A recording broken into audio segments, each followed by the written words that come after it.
नमस्कार दोस्तों, study IQ में आप सभी का स्वागत है। मेरा नाम है डॉक्टर महिपाल सिंह राठौड़ और आज इस वीडियो में हम डिस्कस करेंगे रिसेंटली मिले एक ज्योग्राफिकल इंडिकेशन टैग के बारे में। तेलंगाना के तेलिया रुमाल हैंडलूम को ये जीआई टैग दिया गया है। कुछ और भी प्रोडक्ट्स थे जिनको ये जीआई टैग मिला है, उनके बारे में अलग से वीडियोस आ चुकी हैं। तो तेलिया रुमाल को आज हम डिस्कस करेंगे इस लेक्चर में।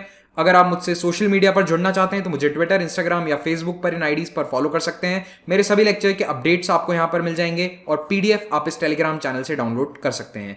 स्टडी आईक्यू का स्मार्ट कोर्स यूपीएससी सिविल सेवा परीक्षा के लिए लॉन्च हो चुका है। इस कोर्स में मेरे द्वारा polity, history, art and culture जैसे सब्जेक्ट्स पढ़ाए गए हैं। इसके अलावा आपके जितने भी फेवरेट फैकल्टीज हैं यूट्यूब के, प्रशांत धवन सर, गौरव गर्ग सर, अनिरुद्ध सर, अंकित अग्रवाल सर, इन सभी के लेक्चर्स भी आपको इस कोर्स में मिलेंगे। ये आपको मिलेगा स्टडी आईक्यू की ऐप पर, जिसे आप डाउनलोड कर सकते हैं from the Google play store. सबसे पहले आप लोगों के लिए एक सवाल है।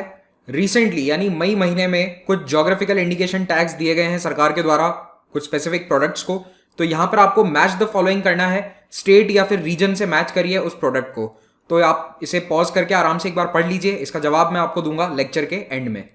पुत्तपका तेलिया रुमाल भी एक जीआई टैग है जो रिसेंटली दिया गया है और ये पुत्तपका नाम की एक जगह है तेलंगाना में। उस गांव में ये प्रोडक्ट बनता है, सालों से बनता आया है और ये एक प्रकार का हैंडलूम है। मोस्टली इससे साड़ीज बनती हैं, लेकिन और भी कई चीजें बनती है। साड़ी के अलावा भी कई प्रोडक्ट बनते हैं।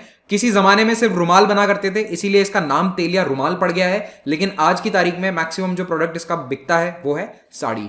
तो पहले आप लोकेशन भी देख लीजिए कि पुत्तपका कहां पर स्थित है। पहले तो मैं तेलुगु भाषी लोगों से एडवांस में माफी चाहता हूं अगर मैं नाम गलत प्रोनाउंस कर रहा हूं। तो पुत्तपका गांव जो है ये स्थित है तेलंगाना के नालगोंडा जिले में। तो जिला है नालगोंडा, लेकिन ये जगह हैदराबाद से भी ज्यादा दूर नहीं है। तो आप देखेंगे कि ये जो गांव है पुत्तपका, ये पोचमपल्ली के पास में ही स्थित है। पोचमपल्ली की भी साड़ीज काफी फेमस है।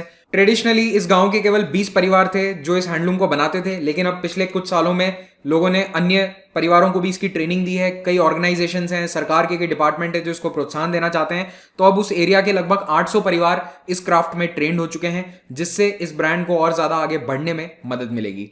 तो देखिए, ये जो तेलिया रुमाल है, इसमें तेलिया शब्द इसीलिए है क्योंकि इसमें तेल यानी कि ऑयल का इस्तेमाल किया जाता है कॉटन को सॉफ्ट बनाने के लिए। तो इसके अंदर काफी कॉम्प्लेक्स हैंडमेड वर्क होता है। हाथ से ये लूम बनता है और ये किसी मशीन से नहीं बनता है, तो इसीलिए इसको बनने में भी बहुत समय लगता है। और इसमें जो डाइंग टेक्निक है वो tie and dye technique use होती है। और खास बात यह है कि इसके अंदर ऑयल यूज होता है ताकि यार्न को यानी कि उस धागे को सॉफ्ट किया जा सके। और उसके अंदर से एक पर्टिकुलर स्मेल भी आती है, बाद में तेल की भीनी भीनी खुशबू सी भी आती है। ये इस कपड़े की खास बात होती है। और एक और बात, कैरेक्टरिस्टिक फीचर इसका जो आपको याद रहना चाहिए, एग्जाम पॉइंट ऑफ व्यू से बहुत इंपॉर्टेंट है, कि इसमें मेनली जो कलर्स हैं वो यही तीन होते हैं, रेड, ब्लैक और व्हाइट। तो अगर आप इस कपड़े में देखेंगे तो आपको केवल रेड, ब्लैक और व्हाइट कलर ही नजर आएगा मोस्टली। अब आजकल हालांकि कुछ अन्य कलर्स यूज कर सकते हैं, क्योंकि देखो कई डिजाइनर कई तरह के नए नए डिजाइन बनाते रहते हैं, इनोवेशन का जमाना है। बट ट्रेडिशनली इसमें केवल रेड, व्हाइट और ब्लैक कलर यूज होता है। और वेजिटेबल प्रिंट्स पुराने जमाने में हमेशा यूज होते थे, पर आजकल कई तरह के अन्य फ्लोरल प्रिंट्स भी होते हैं। But this is a very traditional type of print in a sari. तो आप कई ऑनलाइन प्लेटफॉर्म्स पे देख सकते हैं कि आपको तेलिया रुमाल की साड़ी मिलेगी। ये लगभग 7000 की यहां पर दिखा रहे हैं, एक ऑनलाइन प्लेटफॉर्म जो मुझे सर्च करने पे मिला। ट्रेडिशनली इस तेलिया रुमाल का इस्तेमाल इस तरह से सर पर बांधने के लिए भी इस्तेमाल होता था। और क्योंकि ये कपड़ा हमेशा से थोड़ा महंगा रहा है, तो ये बताता है कि व्यक्ति सामर्थ्यवान है, वो थोड़ा सा नोबल स्टेटस का है। ये एक स्टेटस डिनोट करता था। लेकिन ये बातें पुरानी बता रहा हूं मैं, जब निजाम का टाइम था उस समय, क्योंकि इसकी ऐतिहासिक सिग्निफिकेंस भी है जो मैं आगे आपको बताऊंगा। लेकिन अब प्रॉब्लम यह है कि इसको बनाने में इतना समय लगता है कि इसीलिए ये अब थोड़ा सा महंगा प्रोडक्ट बन चुका है। इसकी साड़ी भी जैसे मैंने आपको दिखाई, तो देखिए ये 7000 रुपए की थी। लेकिन फिर भी आप जब भी देश में कहीं जाते हैं तो मैं आप सभी से रिक्वेस्ट करता हूं कि वहां के लोकल हैंडलूम्स को, लोकल आर्ट एंड क्राफ्ट को परचेस कीजिए। इनफैक्ट अब तो जाने की भी जरूरत नहीं है। जो शहरों में मेले लगते हैं आर्ट एंड क्राफ्ट्स के, सरकार हर जगह लगाती है मेला, वहां पे आपको इस तरह के प्रोडक्ट डेफिनेटली मिलेंगे।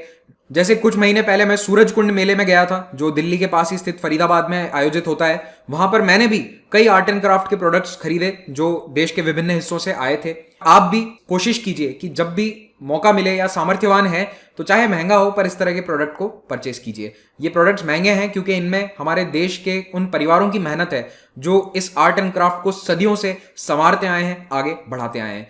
तेलिया रुमाल भी एक सदियों पुराना क्राफ्ट है निज़ाम ऑफ हैदराबाद के समय यानी निज़ाम डायनेस्टी के समय इसे बहुत बढ़ावा दिया गया। इनफैक्ट निज़ाम के दरबार में जो बड़े बड़े नोबल्स होते थे, हाई रैंकिंग ऑफिसर्स थे, वो एक प्रेस्टीज पॉइंट समझते थे इसे कि तेलिया रुमाल का कुछ बांध कर आना या फिर उसको अपने तन पर रखना एक प्रेस्टीज पॉइंट था। तो इसीलिए एक स्टेटस सिंबल की तरह इसे इस्तेमाल किया जाता था। जो प्रिंसेसेस थी वो इसे वेल की तरह यानी कि एक पर्दे की तरह इस्तेमाल करती थी, और जो अरब ट्रेडर्स आते थे वो भी इसे एक टर्बन की तरह बांधते थे, सर पर बांध लेते थे, क्योंकि ये बहुत ही खूबसूरत दिखता है और अगेन महंगा होता था। तेलिया रुमाल आज भी अजमेर शरीफ दरगाह में चढ़ाया जाता है। जो सामर्थ्यवान है वो जाकर चढ़ाते हैं। कई लोग तो मल्टीपल तेलिया रुमाल के हैंडलूम्स चढ़ाते हैं अजमेर की दरगाह पर। अब अगर मैं बात करूं जीआई टैग की, तो देखिए इसका एक पूरा प्रोसेस होता है जो फॉलो करना पड़ता है। किसी एक ऑर्गेनाइजेशन को इसके लिए अप्लाई करना होता है। तो यहां पर वो ऑर्गेनाइजेशन था the consortium of Puttapaka handloom clusters, IHDS। जो देश के एग्जाम्स की तैयारी कर रहे हैं नेशनल लेवल के, उनके लिए ये शायद इंपॉर्टेंट नहीं है, लेकिन जो आंध्र प्रदेश या तेलंगाना के PCS या अन्य एग्जाम्स की तैयारी कर रहे हैं उनके लिए ये इंपॉर्टेंट फैक्ट है। तो इसके लिए अप्लाई किया था इस कंसोर्शियम ने 2017 में। यहां पर आप देख सकते हैं डेट, और अब लगभग 3 साल बाद या 2.5 साल बाद ये रजिस्ट्रेशन इन्हें मिल गया है। तो it's a part of textile good है ये। और पुतपका तेलिया रुमाल इसका पूरा नाम है, जिसमें Puttapaka is the name of the place. GI tags होते क्या हैं? जीआई टैग एक ऑफिशियल ठप्पा है किसी भी प्रोडक्ट के ऊपर कि ये प्रोडक्ट उस पर्टिकुलर जगह पर बनता है और एक पर्टिकुलर तरीके से बनता है। और ये सर्टिफिकेट, जीआई टैग सर्टिफिकेट मिलने के बाद उस नाम से कहीं पर भी और व्यक्ति कोई ये प्रोडक्ट नहीं बना सकता। फॉर एग्जाम्पल, सोचो कि कोई सूरत का बिजनेसमैन है, वो सोचे कि मैं पुतपका गांव जाकर वहां से 4 परिवारों को सूरत लाकर बसा दूं और यहां पर उनसे ये तेलिया रुमाल साड़ीज प्रोडक्ट तैयार करवाना शुरू करवा दूं, तो वहां पर अब वो उसे तेलिया रुमाल के नाम से नहीं बेच सकते। तो ये जो है अभी एक ज्योग्राफिकल इंडिकेशन है कि ये इस जगह पर यानी पुतपका गांव के आसपास या उस गांव में बनता है और एक पर्टिकुलर तरीके से बनाया जाता है। तो प्रोसेस और ज्योग्राफी दोनों ही इंपॉर्टेंट हैं। ये जो जीआई टैग का पूरा मामला है ये शुरू हुआ था वर्ल्ड ट्रेड ऑर्गेनाइजेशन के कारण। WTO ने अपने trade related aspects of intellectual property यानी ट्रिप्स एग्रीमेंट में आर्टिकल 22 में जीआई टैग की व्याख्या करी थी। भारत ने भी इस ट्रिप्स एग्रीमेंट के बाद 1999 में एक कानून पास किया संसद में, geographical indication of goods registration and protection act. इस कानून की अनुपालना देश में कौन सा सरकारी विभाग करता है? तो ministry of commerce and industry के अंदर आता है department for promotion of industry and internal trade, DPIIT भी कहते हैं इसे। और इसमें अंदर एक और ऑफिस होता है जिसे कहते हैं office of the controller general of patents, designs and trademarks. तो इस ऑफिस के अधीन आता है जीआई टैग। इनकी जीआई टैग की जो लिस्ट है वो भारत में 2003 में बननी शुरू हुई। Darjeeling T was the first GI tag which was given. 10 साल में जीआई टैग की जो वैलिडिटी है वो एक्सपायर हो जाती है। 10 साल बाद फिर से रिन्यू कराना पड़ता है। शुरुआत में मैंने आपसे जो सवाल पूछा था उसका आंसर मैं अभी आपको बताता हूं। तो मई के महीने में जो जीआई टैग्स दिए गए हैं उसमें एक तो है ब्लैक राइस मणिपुर का, तो 1 का है D। सोहराई खोवर नाम की एक पेंटिंग है झारखंड से। सैफरन यानी कि केसर है जम्मू कश्मीर यूनियन टेरिटरी का। और टेराकोटा है गोरखपुर उत्तर प्रदेश का। तो ये इस मैच द फॉलोइंग का आंसर था।